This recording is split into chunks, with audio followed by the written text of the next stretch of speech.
Dahil ika-40 days na ni Ricky mula nang siya ay namatay ay nagkakaroon ng pagpapaluto or paghahanda sa bahay ni Lola Sita. Kung makikita natin, pinili talaga ni Lola Sita umupo sa lugar na yan kasi nga daw, komportable daw siya sa ganyang pwesto. Sobrang saya niya talaga guys sa araw na ito kasi nga nakikita niya ang dati niyang mga kaibigan. Pinili niya talaga na dyan talaga siya maupo kahit sinabihan ko na siya ng paulit-ulit na doon siya sa Maysilia pero ayaw niya. Sa araw na ito ay nagpapaluto talaga si Lola Sita ng mga pagkain. Pagpapasalamat na rin sa mga taong nakikiramay at sa mga tao na nandyan lalo na nung burol ni Ricky.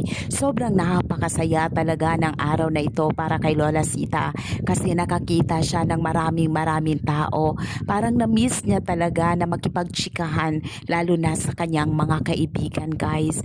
Kung kaya't sobra talagang napakasaya ang araw na ito para